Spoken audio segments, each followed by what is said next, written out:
All right, hit it. I mean, it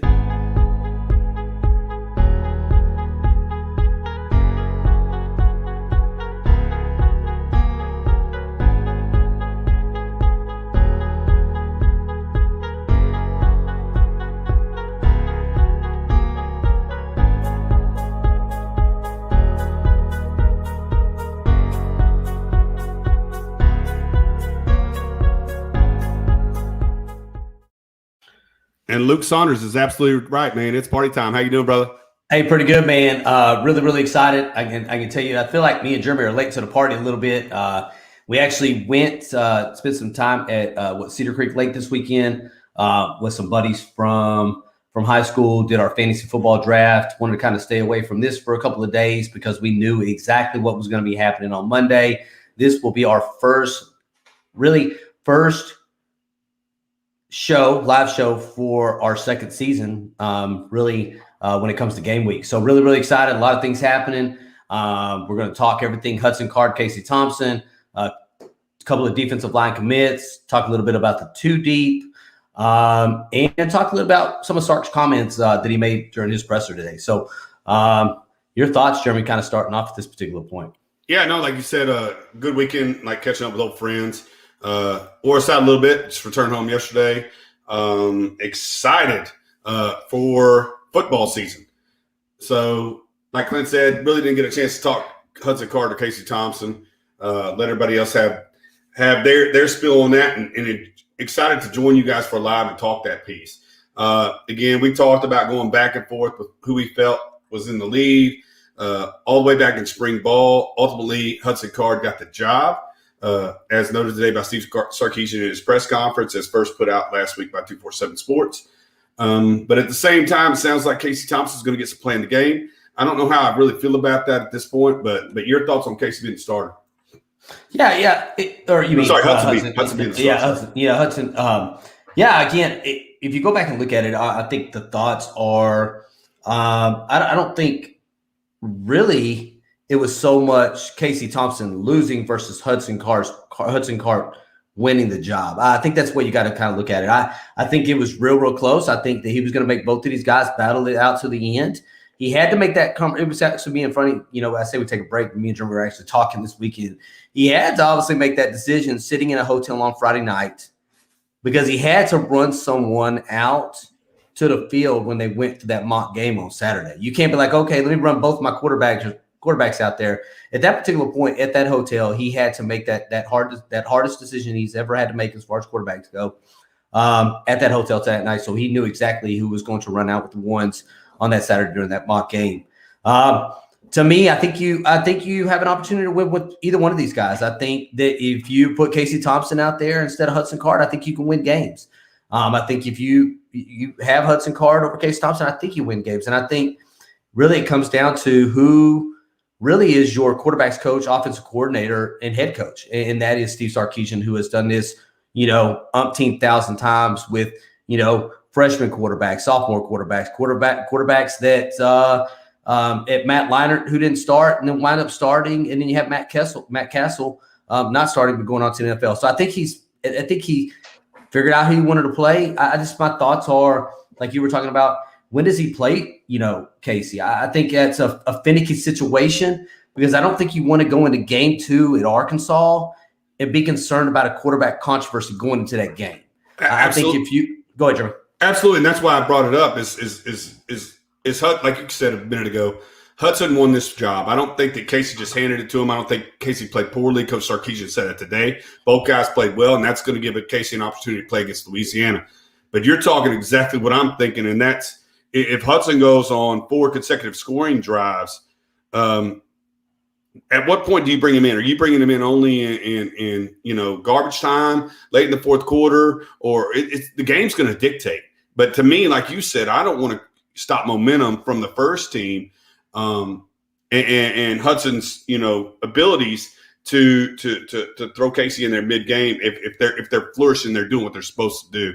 I just think it adds complexity. It may or may not change the cadence, change the offense in totality. And then, like you said, if both players play good, then you got to again address this the week of Arkansas.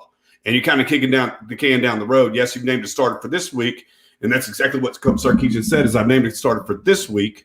But it opens up more questions for Arkansas. Just my thoughts. Yeah, it's one thing if it's, Arkansas next week, right? It's or not Arkansas, but it's Rice next week. You know what I'm saying? And you have an opportunity to play through a and again, it's Louisiana's the team. I don't think I want to go into Louisiana, thinking that, we have an opportunity to play two quarterbacks. I don't think that's the case. You know what I'm saying? You're talking about a team that's had double-digit win seasons over the last 2 years. Hell, all their defense and offensive starters are coming back. They've gone into Ames on a Saturday night at the beginning of last season and put a pretty good whooping on them. I just think it's a finicky way to start. I think if Hudson's managing the game and you're keeping a couple of touchdown lead ahead of Louisiana, I think the over-under, I think is what I've heard it today. I think 8.5, I think is what it was. And you're on a 14-point lead. Do you pull him out or you let him continue to drive the football down the field? That's a decision that Sarkisian's one of the bigger probably decisions he's going to have to make on Saturday night is when he does that, if he plans on playing Casey. What happens if it gets too close, but at the same time, Hudson's not making those mistakes. It's the way the game's working. I just don't. We kind of talked about this a week ago, and Sean Harris is kind of alluding to it. Sark is looking to see who the gamer is. I mean, these guys have limited game time experience, minus Casey Thompson in the second half of the Colorado game in the Alamo Bowl. But maybe he's looking to see if Casey's just that guy who may turn the ball over a little bit too much in practice because he's a little laissez-faire. But when the lights come on, he protects the ball. He does what he does and drives the football team down the field. But again, I've got a feeling, or I have to think that, like you said, with Sarkisian's experience of over 20-plus years coaching that position and the kind of guys that he's had, he's made this decision thinking that Hudson Card is the best player at this point for the University of Texas. Yeah, that's what he said. I got to make the best decision for my program going forward. And that's what he said when he answered that question. But again, who plays better on the lights? I think if you're probably looking at if you're looking at scheme and systematic approach to it, you're probably his thought is Hudson Card. But who's to say that Hudson Card gets in there and he's got you're in the headlights look, and then all of a sudden you got to bring Casey Thompson in there, and Casey Thompson takes you for 3 or 4 drives down the field. Now you've kind of decided on your own. He's at that particular point. It's kind of decided between the two guys who's going to probably finish the season as the starter. So let's talk about that 2 deep a little bit, man. Looks like you got somebody, Chris Adamora, that started 10 games last year. That it looks like he's third string star or second string behind BJ Foster at that boundary safety, if I'm correct. It's crazy if you go back and look at starters from last year versus what these coaches have come in and made their own with that 2 deep. I think with Chris Adamorian specifically, he's cross-trained at 2 positions. Like he said, he's backing up B.J. Foster at the boundary safety, but he's also, third team on that star position. So he seems to be the guy that they're trying to cross-train and find out what position he's best at early in the season. Like you said, to me, he was the most productive defensive back we had on the squad last year. And we kind of talked that in our defensive back preview. But, yeah, the only or I see on the 2 deep as I'm looking at it right now is Brendan Schooler and Jaron Thompson. And if you would have talked to us probably at the beginning of fall ball, we'd have told you Jaron Thompson was probably our most shoe-in guy to play in that back 5. But, we understand that Deshaun Jameson and Josh Thompson are going to be your corners. We talked about the senior leadership and the experience back there, and it come to fruition. Your starting boundary and free safety are also seniors. And then another senior in Anthony Cook. So those 5 guys we talked about on the last show, we felt like we're going to start are going to be those guys. But I think those kids that are underneath them, Jaron Thompson, Chris Adamora, Jaron Thompson, are more than capable of coming in and playing quality snaps. We saw that at the end of last year, to be honest with you. Yeah, and then kind of look at the middle linebacker role, you know what I'm saying? And Luke Brockmeyer, obviously, if you listen to everything that's kind of coming out of camp, and all of the really, it sounds like it's a lot of interceptions, turnovers he's getting. He's causing havoc, creating plays. And that's what you want for your middle linebacker. If you would have asked me coming out of spring into fall, who the middle linebacker would have probably been, I'd probably say Jalen Ford or David Kabita, someone along those lines. So, obviously with Luke Brockmeyer coming out and playing the way he's done over the, really whatever last 18 practices into those two scrimmages. They see something in him that has him thinking he could start. So I'm really, really excited about these guys, man. So, one thing you'll see about the defensive side of the depth chart is we have 12 players on the field. We're running a 4-2 or 4-3-5, which is kind of impossible. But at the bottom of the depth chart, it says something really, really cool that I don't think I've ever seen. It says positions can interchange due to situations. So, yeah, it's down in distance is going to dictate exactly who's on the field. But, yeah, if you look at the current depth chart, it has 13 positions on defense to include, the nickel as it would be, 4 down linemen and then 3 linebackers. But going to the offensive side of the depth chart, I really, really look at the young skill position players. Your starting quarterback is a redshirt freshman. Your running back is a true sophomore. Xavier Worthy is a true freshman at wide receiver. Jordan Whittington is a sophomore by classification. It's his 3rd year on campus, but because of injury, he didn't get a whole lot of snaps. And then Joshua Moore, a junior.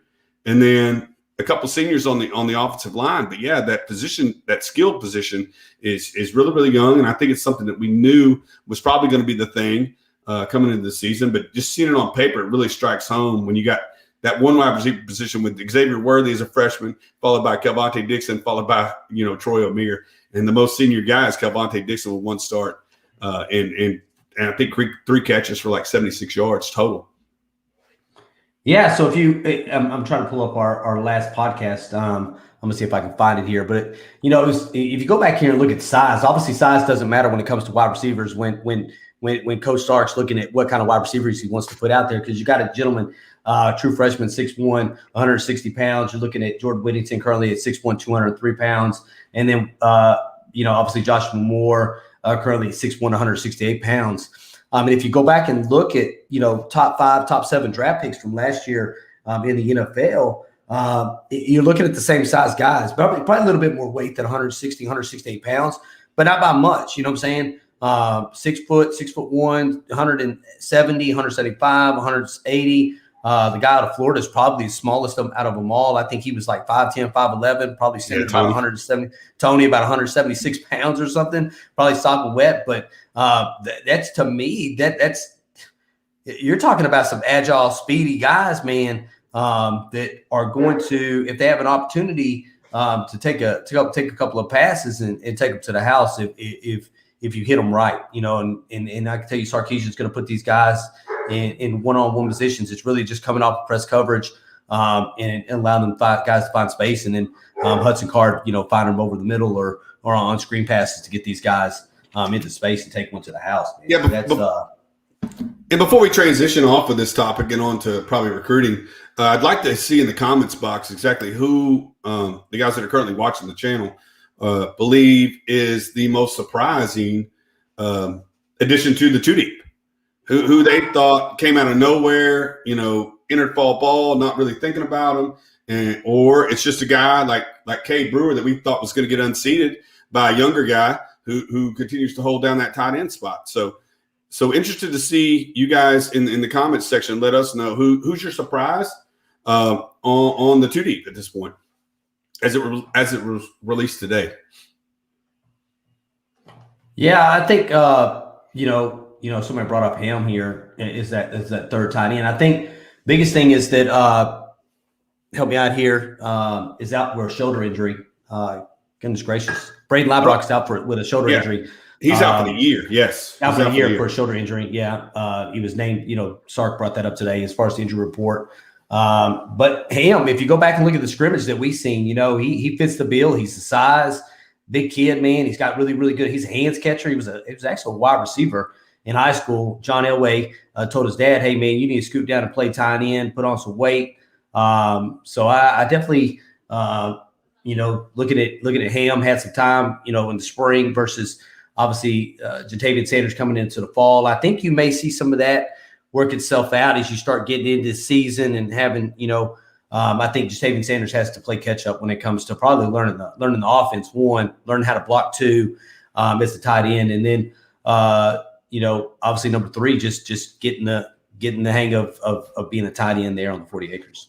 And I'm smiling because I thought that would be the hardest adjustment for Jatavian, was playing the offensive side of the ball, especially when Steve Sarkisian says the tight end position is the most, influential portion of his offense and the most important guy next to the quarterback. I always thought that he could probably break into that end jack or that end buck position faster than he could in the tight end room. So interesting to see. I think you'll see him on special teams. He'll probably be running down kickoffs or probably blocking on kickoff return. But at this point, like you said, that number, that's first three coming out of the tight end room at this point are Cade Brewer, Jared Wiley, and Gunnar Helm. Yeah, so people are talking about, Schooler. It's a lot of Schooler talk, man. Schooler's going to be a beast. Schooler will be a baller this year. And then I think Marvin Overstone did a show, and I think he said that Schooler was probably the third fastest guy on the team. People on here didn't realize he was that fast. And then Xavier Worthy, freshman of the year. Xavier X-Man's going to put up some big numbers. Helm talk here. And Cook, man, I think somebody said it earlier in the comments. They said, it was cool to watch him, progress. And what I mean by progress is that he had a moment where he put himself in the transfer portal, had some issues with the team, came back out of the transfer portal before last season, worked himself back in as that nickel, and then find himself starting this year, and I think it's that progression. Hey, that workman's mentality. Hey, continue to go to work, come to work, got a new coaching staff, just come out here and show him what I got. And he found himself a starting position and probably one of the most important positions on PK's defense, which with that star position, where you're going to have to be able to turn and burn with wide receivers, cover guys in slot, but also be willing to come downhill and lay the wood. And if you go back, I think it was a couple of years ago when you're looking at Anthony Cook in that Oklahoma game, I think if you could get the consistency in that Oklahoma game you got from Anthony Cook, and you can carry that from week to week to week, I think you see a guy that probably could end up at the end of the year, probably Big 12, Big 12 first team, Big 12 second team at that position. So at the nickel position. So we're really excited about Anthony Cook. Yeah, definitely coming out of the secondary position. But again, he's a senior. Guys I'm looking for is like Luke Brockmeyer, unsung. Didn't see this coming. A lot of guys didn't see this coming. They're writing that in the chat. But at this point, he's earned that position. They've talked about him almost practice after practice. Every time a coach has gotten on the mic, they pretty much praised him. So now it's game time, and he is your middle linebacker at this point, backed up by Jalen Ford. But interesting to see how he plays this year. I think it's going to just be weird with all the combinations of all of the positions. Everything from in jack, defensive tackle, nose tackle, in buck, and then you have, middle linebacker, you got a wheel, you got a, strong cornerback, boundary safety, free safety, a star. The list just goes on and on and on. So the combinations that he's going to put out there is going to be crazy. It's like you've talked about for the offense, the alignment. How many guys are going to line up in this position? Is it 11 personnel, 12 personnel, 22 personnel? Or is it empty? I think you need to prepare teams for as many different looks. And we said this on the offense, talking about, make the defensive coordinator for the other team worry about where guys are lined up and not necessarily by position. But I've got to worry about Keelan Robinson and X Worthy and Bijan Robinson on the same side of the field in some sets, which is a problem. But I think they're also doing that. And like you said, I think guys are going to be coming off the field.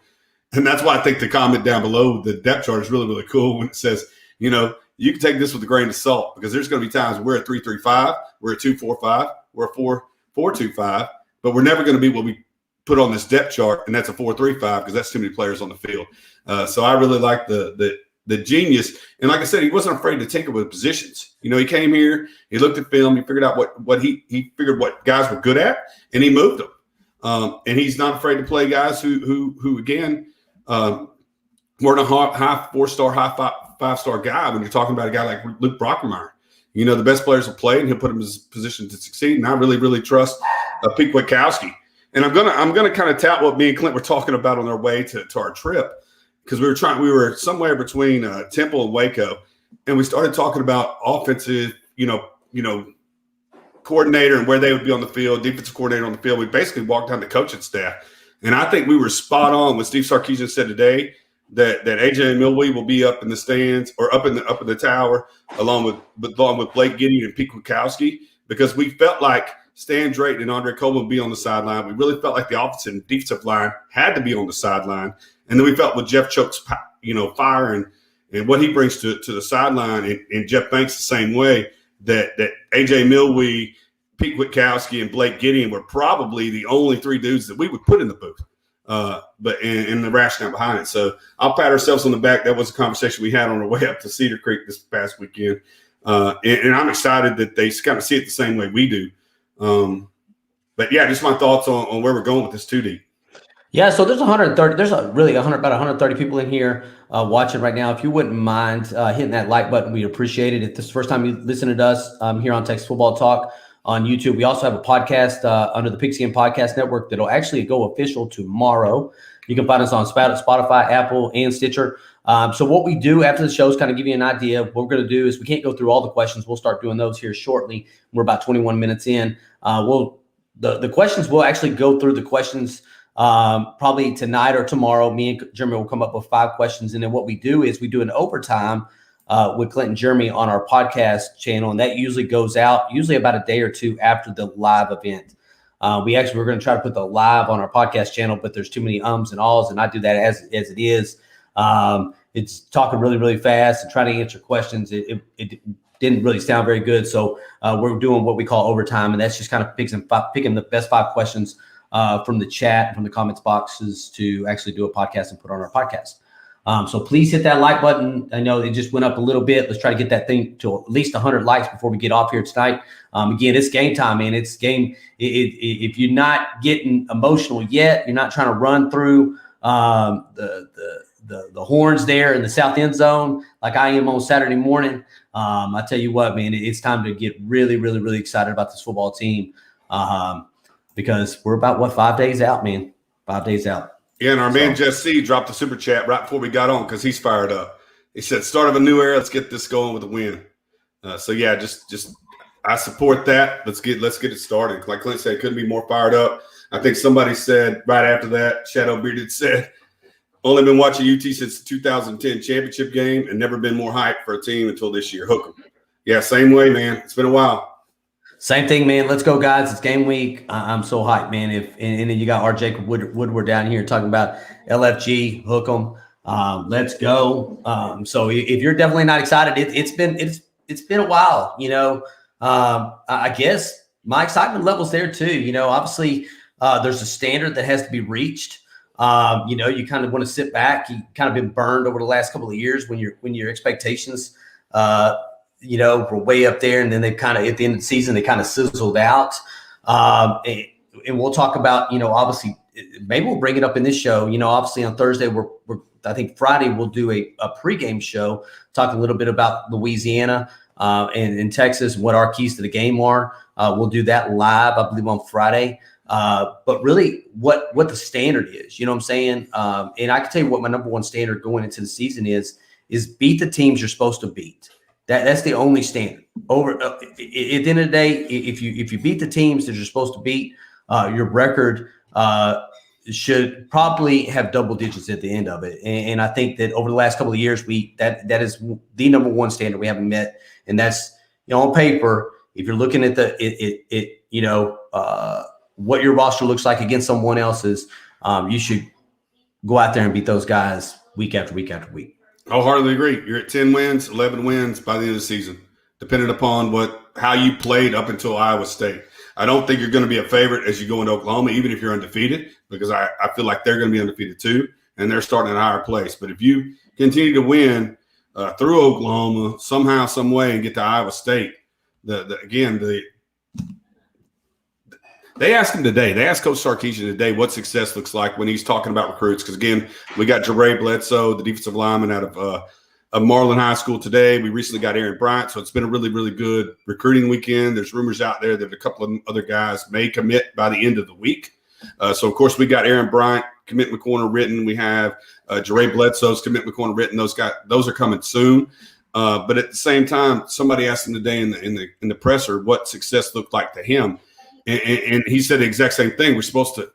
Texas is on another echelon. We have to continue to perform like Texas. And then they followed it up with, you know, how have you felt about your experience in Texas? He said it was hard for the first 6 months because of the pandemic. People weren't out and about.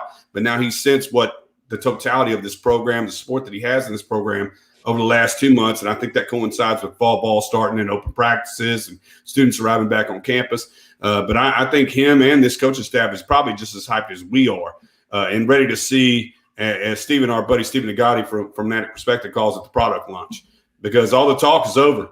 Come 2:30 on Saturday when you hit the field at DKR and it's supposed to be 92 degrees. That's when the talk stops and we start playing. That's why I'm a little bit concerned about rotating quarterbacks.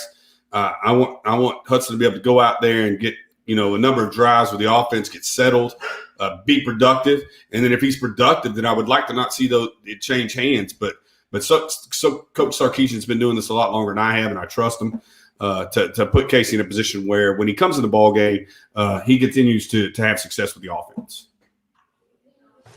Yeah, I'm just kind of going through some comments here, and some of these things we'll talk about here on Friday when it really comes to the post game. And there's some really, really good questions here. One being here: are there any matchups against Louisiana there that you think would be on the negative side towards Texas? Some of these questions we'll answer in that check again. Find us on Friday night, talk post game. Definitely. We'll be answering questions like this from Tracy Jackson. Same thing here. Who's player to watch from Louisiana? That could be a problem on the offensive defensive side of the ball.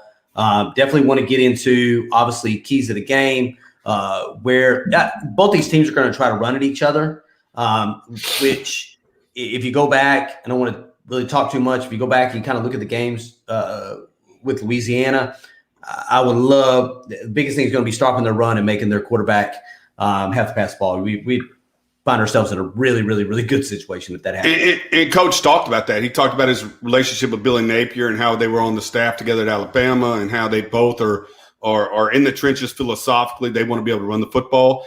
Coach Sarkisian has told you that since he got here, that he intends to run Bijan 20 to 30 times a game, and that's not even account for the backup running backs. So it's going to be interesting to see. I think they both want to dominate on the trenches, and that's where I'd have to go look. And I held the Phil Steele's edition up because I told Clint right after this is when I'm going to kind of settle down and start writing the game preview that we're going to do sometime this week. Again, we still have to do 𝗟𝗓𝗓 𝗦𝗨𝗕. We still have to do Aaron Bryant. We understand we owe you those. And then Clint talked about the overtime on the podcast. We understand we got a lot of work to do this weekend. That's predominantly the reason, other than the draft, that we kind of took this past weekend off. You want to read the Gaber's Live? Yeah. So Gaber's Live for years, I've wondered this. So everyone let me know why. I'm assuming Priest Holmes isn't mentioned when Fanstock UT produced running backs. I get numbers are low, sharing carries with Rick Williams, but his pro career shows that development. Charles too is missed a lot. I don't think. Go ahead, Jeremy. Can I talk real quick? Absolutely. No. Just on this particular player, because this particular player at Belora, at the Belton Lake outdoor recreational area that the Army owns on Fort Hood, actually Priest Holmes and Nathan Basher were out there signing autographs this past weekend. Now, of course, I wasn't in town, but I love Priest Holmes. Priest Holmes, game in the Sun Bowl was probably one of my very first dominant memories of a running back for the University of Texas. I remember Butch Hadnot in his game against Oklahoma. But yes, Priest Holmes was dominant in his time at Kansas City. And I think a lot of rubber off the tire. We talk about that with present day running backs in this room. How you can get to the NFL and sharing carries may be something that's advantageous once you get to the next level with the Bijan. We believe there's probably a couple of pros in this running back room right now with Bijan, Roschon. We'll see what Jonathan Brooks does over his career. But then Keelan Robinson, you see, there's areas with guys like his speed, I'm not saying he's as fast as Tyreek Hill, but you could see the guys that Steve Sarkisian calls gadget guys.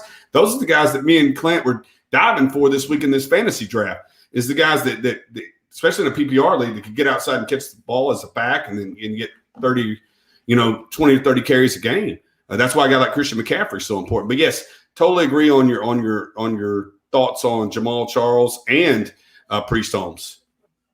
Yeah, I think what it does is it goes back to recruiting, how you're recruiting and what those recruiting looks like and who's sitting behind who. Because if you go look at some of these teams that have done really well over the last couple of years, winning national championships, they can't get the better players on the field. You know what I'm saying? Go back and look at the running backs for Alabama last year. If you got a guy like Najee Harris that's going to carry the ball, tote the ball, 30 times because you can do that, then, it's going to be hard to get Brian Robinson to get on the field, but it doesn't mean Brian Robinson is not going to go into the NFL and play really well. I think that's where you find yourself really in a lot of these, like with a lot of these teams that recruit really well, is that, you're going to have the guys that are going to start and they're going to get a whole bunch of carries like Bijan is this year. And then Keelan Robinson and Roschon are probably going to be limited in carries, but it doesn't mean Roschon is not going to move on to the next level and be a really, really good NFL running back. I think it's just kind of the way it works. I don't think they're forgotten. Hell, I don't think anybody's going to forget Jamal Charles. You know what I'm saying? Priest Holmes, is he going to be probably the first conversation, first five that they bring up when they're talking about running backs at the University of Texas? Probably not. But I think everybody knows what Priest Holmes and what added depth he had with Ricky Williams there at the University of Texas. Yeah, wholeheartedly agree. Like I said, I think it's a position where if you can have two or three guys, I always reference, Zeke Elliott and Carlos Hyde at Ohio State sharing carries. But once it came down to the playoff and the Final Four and Ohio State's run with their third string quarterback, they relied on both those guys essentially to bring them home a championship when Cardale Jones was their quarterback after they'd already had to replace two guys. But yeah, I really like this list. David Williams, you may be a little bit older than me because we didn't get a whole lot of chance to see Earl Campbell. I think Earl Campbell was in the pros by the time I was born. And then Roosevelt Leaks the same way. But yeah, Ricky, Cedric, Jamal, that was a good run on running backs in the late 90s, early 2000s. As Cedric was there like 2002, like he just missed, being a national champion. But yeah, coming out of Midland Lee, just an absolute stud. And Ricky, starting out at fullback and wearing number 11 and 37 and 34, and got an opportunity to meet him a couple of years ago. Really, really cool guy. And then, like you said, just a game breaker like Jamal Charles out of Port Arthur, who, like against Oklahoma, just, got knocked back in the backfield, turn around and win another 70 yards for a touchdown. Very talented backs. But yeah, excited to see. I think Bijan is definitely going to end up on this list by the time he's done here, without a doubt. That's just how high is he going to be? And Deontay Foreman, he's your last Doak Walker winner for Texas. So, when you run for damn near 2,000 yards in the season, you got to be in somebody's top five because he carried the team. I think 40, 50 carries multiple times. All about production. In multiple games. Yes, it was production with him. Yeah, that was definitely a guy who didn't get to share carries back when he was running the ball. And again, like I said, he was the kind of the throwaway. Armonte was the guy they really, really wanted. I don't want to say throwaway, but he was kind of thought to be the lower ranked dude that was kind of tagging along with his brother who's a receiver. And come to find out, after 3 or 4 years, he's pretty good. So I'm gonna put up a second David Williams comment here. I have a lot of concerns regarding the Longhorns this year. One is how Hudson Card will react when he's pressured in the game. I still think Casey might be better prepared to start early. I think the only way how Hudson Card's going to react during the game with the ones, mid-afternoon game, probably finishing under the lights. I think this is a good measuring stick. I think the only way you really find out how somebody's going to play at this particular position is to put them behind center. And if he's looking like deer in the headlights and it looks like there's 15 players on the field and he can't, figure it out, then you may see a Casey Thompson. But I think this is the only way you figure it out. But I think when Steve Sarkisian, and again, I don't think that Casey lost the job. I think Hudson won it in Steve Sarkisian's eyes. And I think what he's looking for in a quarterback, somebody that can throw from the pocket, somebody that can throw outside the pocket, somebody that can make moves with his legs, somebody that, can know which wide receiver to pass it to by looking at the coverage in the scheme and know where his target's supposed to be at. So we'll figure it out when it gets on the light. He's got another defense running at him like he did in those last couple of scrimmages. But I think that's the only way you figure it out, moving forward into the season. So we'll kind of see where that goes. Your thoughts on this comment? No, I just agree with what our buddy Jeff Howe said on, I think it was Thursday as we were heading up to the lake was, folks act like that Casey Thompson's performance against Colorado would lead to a huge sample size, that's what he's going to do in every game he ever plays. And just remember that he wasn't prepared for by the Colorado defense. Not that it would have made a difference, but why I'm saying that is because both of these guys, like I could definitely see now that they're the starting guys, may have a whole lot. They may feel that pressure And that may be why Coach Sarkisian is putting out in a press conference that there may be a security blanket behind one or the other. Do I like that? No, I want you to go with one guy, and if it's possible that you can maintain that momentum and keep going, then you get after it. But there's a rationale for him, saying that Casey would get some play, and like I said, if somebody below at Tyler's like if he's balling, is he coming out talking about Hudson Card? I would hope not. Like I said, I want to score as many times as I possibly can, and want to get that cohesion with him and the wide receivers, him and the running backs as much as I possibly can now that he's been named starter. Yeah, it's kind of like Charles here. Shoot, how does Card respond if he makes a mistake? I can tell you, there's probably no quarterback out there that never made a mistake. It's how you move on to the next play. I think if you go back and look at Sam's years, how he went, Sam turned over the ball, in some crazy places to lose some football games. I think his freshman year, you went into his sophomore year. I think he threw 150 passes without throwing an interception. It was some crazy ratio. I think he broke the record for how many attempts he had, passing attempts versus not throwing a interception. I think in his sophomore year, which so it was either sophomore or junior year. But it's really how you react to it, because everybody's going to make a mistake. Somebody's going to miss a block. Somebody's going to miss a pass. Somebody's going to drop a pass. Somebody's going to fumble the ball. Somebody's going to miss their assignment. It's everybody's going to make a mistake. It's how you really turn that off and move on to the next play if you do make a mistake. Yeah, exactly. Turn around and go ahead, Jeremy. No, like I said a little bit earlier, like these skill position guys are gone. Like how is Xavier Worthy going to react with his first drop ball? How is Brendan Schooler, who's at a position change, going to feel when he drops the interception? Like I don't think these guys think about that. I think they have to think. Pick it up and move the next play. Because if you allow, just like in baseball, if you get beat by a 3-run bomb, your next pitch to the next player can't be, well, what if this dude hits a solo shot? You have to throw your fastball, you have to throw your curveball. Same way with these guys. Like you have to go next play, next man up, just like Clint said. You fumble the ball, you drop the ball, you don't make a block, you miss a tackle. It's the same thing. How do you react? That's being a ball player. Talking about Des Garrett, this is kind of be the last comment and we'll move on. But if we're being 100% on the few plays that we've seen from Card, he has happy feet. Hopefully he's gotten that out of his system. Absolutely. If you go to the spring game, you see it. He gets antsy. Definitely don't want to hold on to the ball. I think that's what Steve Sarkisian was talking about. I think one of them was holding on to the ball too long. And then I think, the other one was throwing interceptions. You know what I'm saying? To me, but if you're talking about real game time, you're talking about Hudson Card coming in there, playing with the threes, usually in a blowout game, which is very limited. I think a few times. I think UTEP he might have played, and I think that was it. You're in there with the threes, trying to do what you can, flipping passes out to Malcolm Epps, making a play to Malcolm Epps and kind of just flipping it out there. So we'll kind of see where it is, man. Again, you got a quarterback guru who has chosen a quarterback for whatever reason he's chosen that quarterback. He thinks he's the best one to move forward with this program, just like he said. And we'll see where the chips fall when he decides to put Casey Thompson in the game. Is it up, 14-0, or is it up 10-0, or are we up 28-0? We'll kind of see where that. But I'm like Jeremy. Hell, if we're scoring and we're scoring a lot of points, I can't take him out because I want to keep scoring. That's what we want, right? All gas, no brakes, right? Against a top 25 team at home to start off my my first game with my new program. I'm trying to go all gas, no brakes, and try to put as many points as I possibly can against that Louisville or that Louisiana team. A couple things real quick. I know you said it was the last one on that, but I want to address something. We were taught, again, this is play in the rearview mirror. Charles is talking about exactly what we're talking about. Like, you make a mistake, you got to move on. You can't let one mistake lead to a second one. And this is kind of what I thought about when I listened to the press conferences. He said Sark successfully avoided Casey T from transferring. If Casey gets some snaps, maybe we'll stay.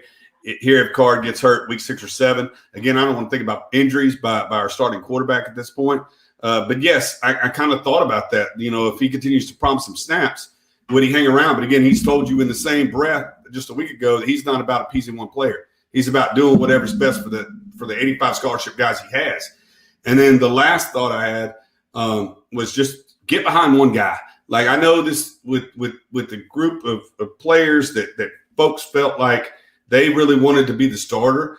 at some point you got to go support the other guy, because I don't want it to be a told you so. I told you Hudson was going to fail. I told you Casey was the best guy. And then the Hudson camp saying, well, I told you Casey shouldn't have started. Hudson's doing great.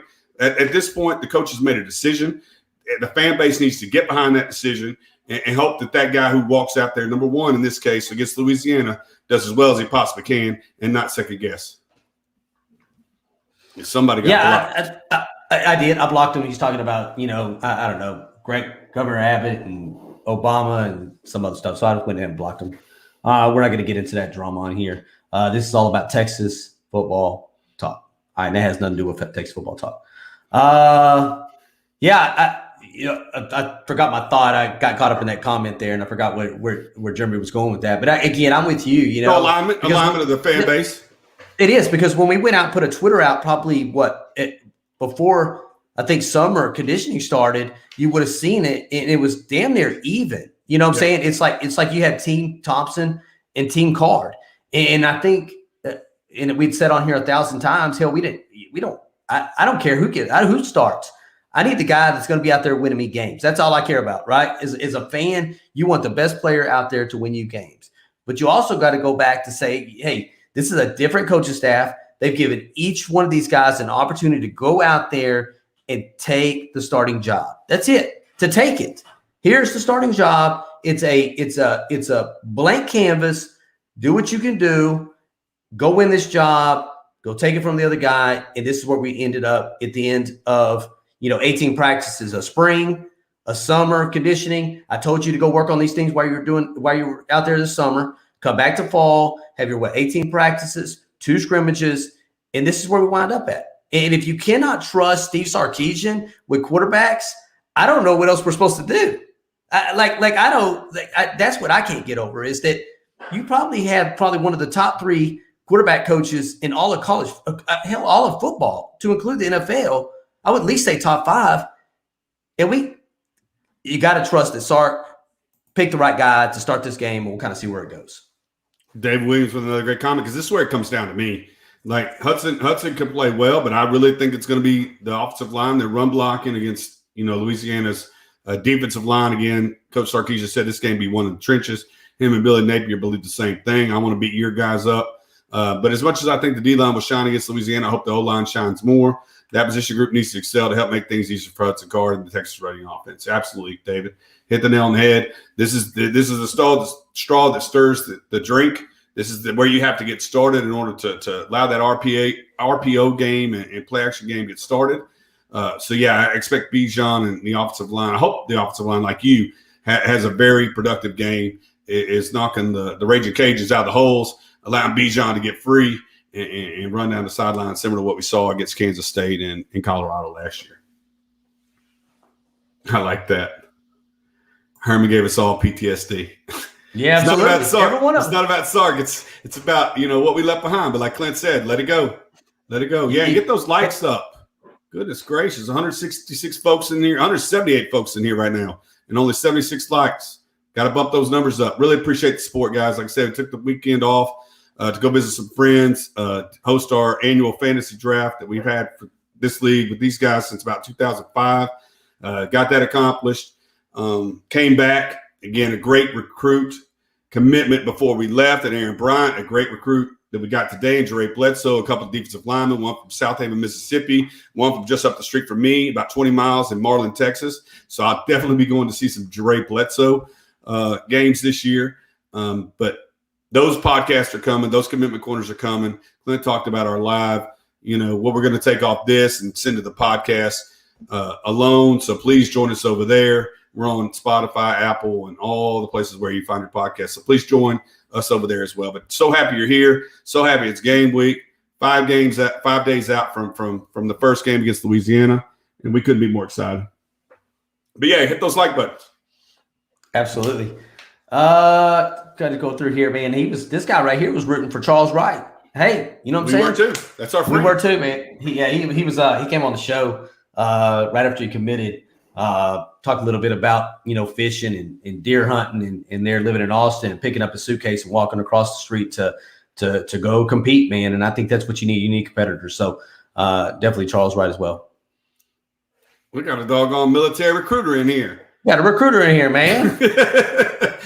We talk about football recruiting on this show. Of course, we're both Army. I'm active Army. Clint's retired, and he happened to be an Army recruiter for a little bit of time while he was in. Now, I appreciate your service. Thanks for coming in here. Don't know if we can find any recruits, but if y'all want to join the Army, if you're young enough and in shape enough to give it a try, hit up Noble Pal 357. Yeah, truly appreciate your service. Thanks for joining the show. Hope you can find a recruit or two out of watching Texas Football Talk. And then Greg Lane, our resident U.S. Air Force guy. There's no question to me who the real UT is, especially at this point. They've been down for a little while. Even like I said, we haven't had a lot to talk about in the last 10 years, but them even longer. So thanks for joining the show. Again, as many military members as we can get in here, we really, really love it. And that's very true. I'm as soon as I get off here, I was talking to Clint about talking to Champ Lewis, the recent cornerback commit from New Orleans that we had on the show. I need to hit him up, make sure his family is safe. But I have seen him on Twitter today. So I know he's safe as far as, health wise, but reaching out to him to see if we can support him in any way. But yeah, thinking about those guys out there in Louisiana, because as well as I do, there's players on this football team currently that are from there. The Coach Sarkisian said they're really trying to wrap their arms around and their families to get them through this time. And then, of course, the team that we're playing this week is from the state. I don't think Lafayette, Louisiana, was as affected as New Orleans and other places like Baton Rouge. But at the same time, the state needs our help. And I think we're actually sending a group from Fort Hood to actually go down there as early as Friday to start helping them with the cleanup process. We got every service in here: Army, Air Force, Navy. Haven't seen any Marines yet. So if you're a Marine on here, with 182 people in here, a Marine, go ahead and let us know you're a Marine or Coast Guard. Or Coast Guard, absolutely, Coast Guard. So if we have any of those in here, definitely let us know. Running backs. We're probably going to get into this on Friday. Probably give obviously some hot takes. What we think is going to be the over/under as far as wide receivers, obviously touchdowns, all those numbers, sacks, yards given up, yards, so on and so forth. We will definitely be into that on Friday night for our postgame or pregame against University of Louisiana, Lafayette. Again, I think that's where it starts and ends. I think it's in the trenches. I think your offensive line has to create holes for Bijan and those boys that are going to help, Hudson get settled in the RPO game and then the play action game and the same side. I'm looking for Coburn and Morrow, Clint called it. He called about 6 or 7 months ago that Morrow Jumbo would be starting for the University of Texas at that defensive tackle position. His dream has come true. I'm happy to hear Clint say earlier that the guys are really calling Brendan Schooler maybe their breakout player, because that's the guy that I had on the defensive side of football. I just need my offensive guy, Troy Amiri, to get healthy, because I think once he comes back, if he's fully healthy on that knee, I think he can really, really show out this year. So we get a couple things right every now and then. Yeah, the space. Every once in a while, it's really the when it gets into the games. You're trying to go through the games, and people are asking how many interceptions we get, and how many sacks we're going to get, and how many tackles for loss, and carries for the running back a whole lot. 40. I got 40. I would say 42. 35 to 40. I'm thinking maybe closer to 45. I'm thinking that if everything's working the way you want to work it, I would say that Bijan's probably going to get somewhere between 20 to 25 carries. Probably some touches outside of that. And then, taking the air out of the ball. I would say you probably got a good chance, probably 40, 42 or so. I'd probably say, somewhere between 10, 12 for Roshan, and hopefully you get Keelan Robinson some carries as well. So I think somewhere between probably 40 and 45 carries is what you're going to see from the running backs on Saturday, definitely. Yeah. So last year, the Colorado game was 40 carries for 303 yards. I think they pick up right where they left off and try to get in the ball 40 yards or 40 carries. And a lot of that was jumping up on them early, and you got to hand the ball off a little bit late to grind the clock out. But there were games last year against Baylor, 47 carries, Texas Tech, 48 carries. So I anticipate, like I said, the last two games, 33 carries for 334 yards against Kansas State. And then against Colorado, 40 carries for 303 yards. Again, an average of 10.1 against Kansas State, an average of 7.6 against Colorado. So let's hand him the ball. Let's hand the ball and see what happens.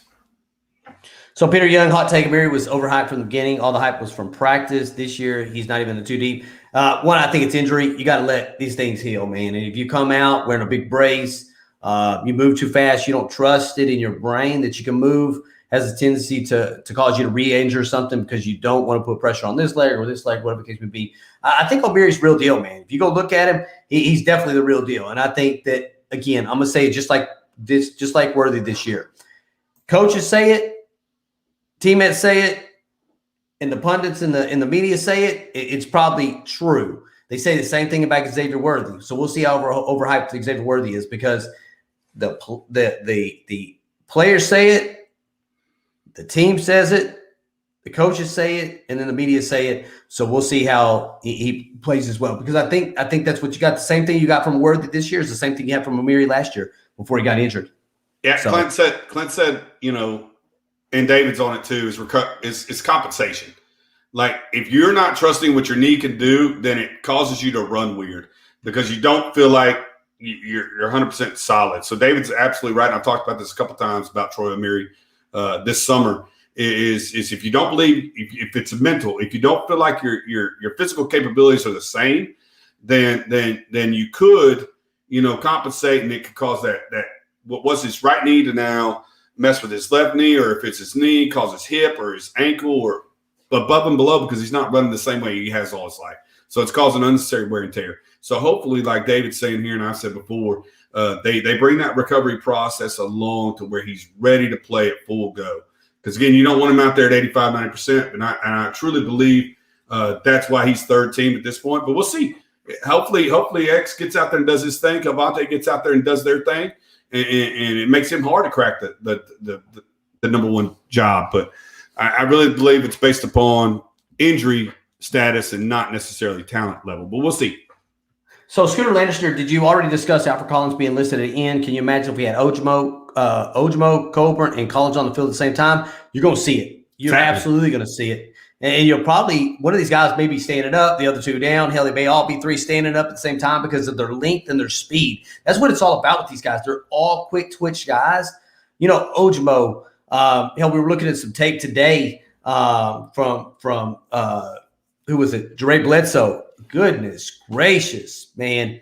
But it's speed and it's first step ability and it's strength, man, from all these guys. So definitely, I think you'll see a mixture of all these guys. So if you go down and look at it, Jacoby Jones, but just because of the rotations, I think, and keeping guys fresh and knowing that you're not going to have fall off at the next level because you got Jacoby Jones and then you have Alfred Collins. There's not a lot of fall off there. Moro Jomo to Vernon Broughton, the same thing. Keandre Coburn, Tavondre Sweat, hell, to Byron Murphy at this particular point at that nose tackle, Ray Thornton, Ovi at that end. And then you got, and probably some special packages that they put out there when you're talking about, bringing the big guys out a little bit and letting those linebackers play. You're talking about Ray Thornton and probably not a lot of real Ogofu in Davis. So definitely excited to see this defense. Somebody brought up a while ago, do you think the defense has a possibility to, or do we hear the defense was talking about keeping people under 20 points in the Big 12? Let me tell you, if you keep teams to under 20 points, there's no way in hell that we don't go undefeated. Because I can't see teams keeping us out of the end zone 3 times in a game. So I think your chances, if you just give, if you gave up 20 points average, and again, obviously that's going to fluctuate between teams. Obviously, Rice, you probably, give them 0. And then you give, if you keep Oklahoma under 30 points, I think you got a pretty good chance of winning that game. So absolutely, I think 20 is a good number. But I think it's reachable. I'm somewhere probably around that 24 number. I think last year we were about 28. I thought we got better as the season went on. But we did have a couple of overtimes that we shouldn't have had in a couple of high-scoring games. But I think more about the gap control and keeping them off the guys like Overshown and a Gofu and letting them run sideline to sideline more than I do about pressure. But, yeah, I mean, you guys, like David Williams is exactly right. that the defensive line would be unstoppable with Coburn, Jumel, Collins, and then at this point, Jacoby Jones and or whoever comes in. But my thoughts are, what are they going to be doing in the run game to allow these linebackers, taking up 2 or 3 blocks to allow these linebackers to run sideline to sideline and through the hole? Because I think it could be dangerous. Like if you got these guys doing a lot of what Oklahoma's been doing to us the last couple of years and playing games with the speed and the talent that they have and the quick twitch, like you talked about Murphy coming off out of the, coming from the second team and who we have in the second team with T. Sweat, Murphy, Vernon Broughton, Alfred Collins is playing behind Jacoby Jones at this point. So, yeah, just guys that are interchangeable. We talked about that 8 deep, 8, 9 deep, and the ability to keep players off these linebackers is going to be very, very helpful in the blitz game and in the run stuffing game. Let me hit this up with Johnny Munoz real quick because they're talking special teams now. And I only hit you up, Johnny, because we talked about this a little bit earlier about Jeff Banks and his, 21 years of special teams and how he's only going to have Dicker, hitting the ball 4 times a week to keep his leg fresh, both in the punt and kick game. And I was really surprised to see on the 2 deep that actually our guy, Isaac Pearson, is the second punter coming onto the field other than Ryan Bachefsky. So I really trust 21 years of Jeff Banks' experience and his workload for Dicker the kicker, and I think we'll be just fine there, Johnny. That's a good point, too. If we don't punt much, then Dicker's just a kicker. That's the goal. Score every time. You don't have to punt. That's it. Then you don't have to punt. Yeah. I was watching the Colorado Big 12 championship game when we scored 70 points, and Richmond McGee didn't touch the field until that's back when Gary Danielson, the current crew that's calling CBS games, Gary Danielson and Brad Nessler, were calling the game back then, and they're like, he's has the easiest job in college football. And he walks out with like 5 minutes left to go in the fourth quarter to hit his first punt. But yeah, you'd like for Dicker to have that going. Marcus Rhodes asked here, what position group do y'all think is the X factor, depending on how they perform, will determine how well Texas does this year? And I think it goes. I'll say my piece first. And I think obviously, big guys matter in football. And I'm gonna say offensive line, but I think it's not run block, it's pass block. But I think it leads to how the wide receivers do. Again, if wide receivers can get off press coverage, they can find space. It's easier for Hudson Card at this particular point to get the ball out of his hands to these wide receivers. Your offensive line didn't have to hold up as long.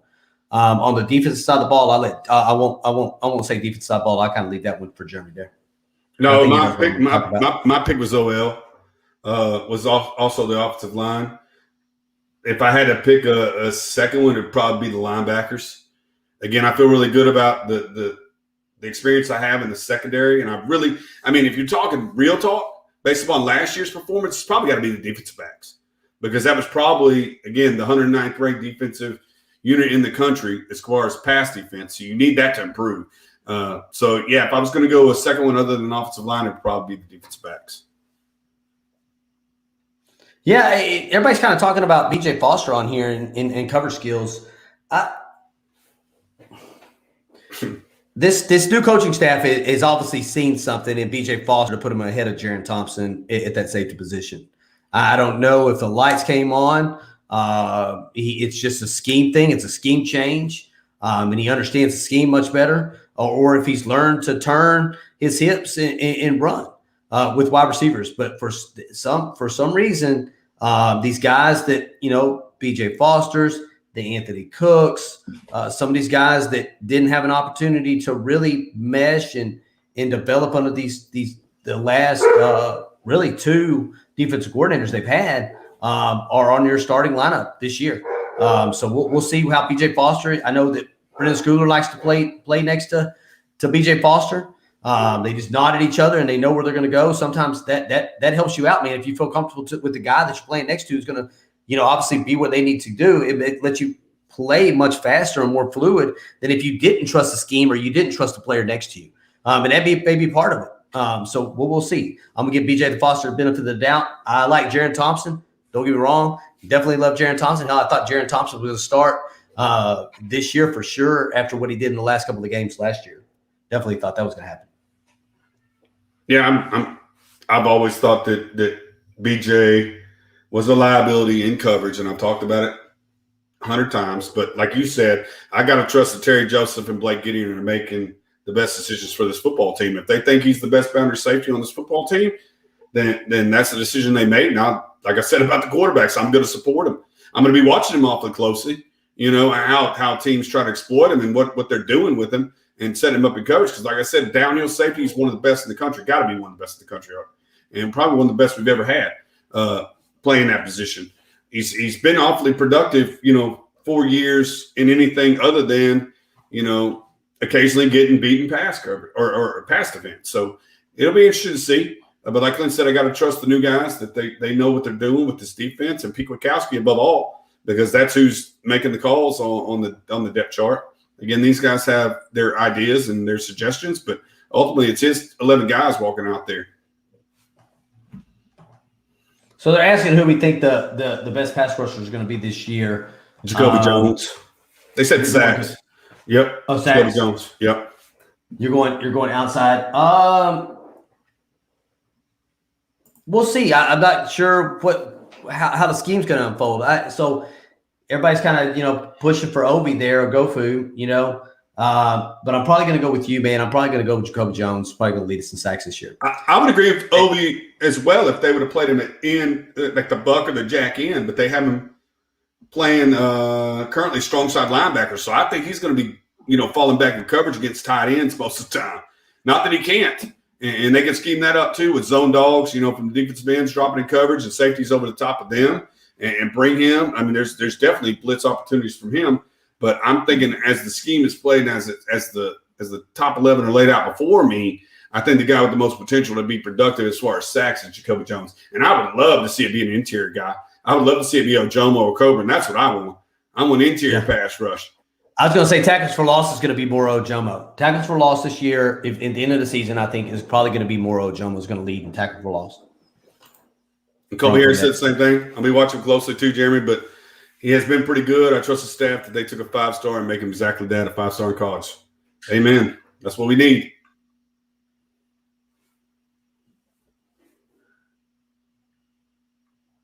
I don't know that I know the last quarterback to wear number 1, to be honest with you. Chris Sims. Chris Sims, probably.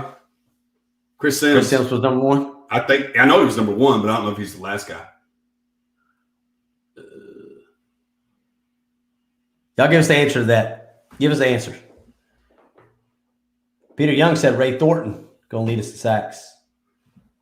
He's an edge guy. He's another edge guy. He's got the other side. I don't think Mocked is correct. Donnie Little. Unless Donnie Little played between Chris Sims and not a guy I remember. So if he played between Chris Sims and the current quarterback, then maybe. But not a guy I remember being on the roster. So, man, time flies by when you're having fun. I looked up there and I'm looking at the clock and I told Jeremy we can't go past an hour tonight. We got a lot of work to do. Been a lot of work to do. Been a blast, man, tonight. But it's time to go. And we will see you. Actually, we'll probably put out some content here over the next couple of days. So if you follow us on Twitter, we'll definitely put it out there. But we will be back on Friday evening for a pregame show to talk specifics about Texas and Louisiana, and hopefully another commit, because it sounds like there may be some smoke out there for another commit maybe this week. So hopefully that happens as well. But we appreciate y'all joining us here tonight. We almost had 200 people on here, which is pretty good for a Monday night. That's like, post game shows, that we've got last year towards the end of the year. We started getting pretty high up there in those numbers. So we appreciate each and every one of you listening to us that are out there right now. If you have not subscribed to our channel, please hit that subscribe button. Again, we're going to be putting out constant content, a lot of lives. We'll be pushing stuff to our podcast channel there. If you see it, Texas Football Talk Podcast, part of the Pigskin Podcast Network. You can find us on Spotify, Apple, and Stitcher. You can find us on social media on our Facebook at Texas Football Talk, our Instagram at Texas Football Talk, and on Twitter at Texas Football Talk. I can tell you're pretty active on that Twitter account. So if there things are happening or you want to get over DM us, that's probably the best way to find us there. But we appreciate y'all listening to us as always. Y'all have a wonderful rest of your week and hook 'em. Hook 'em.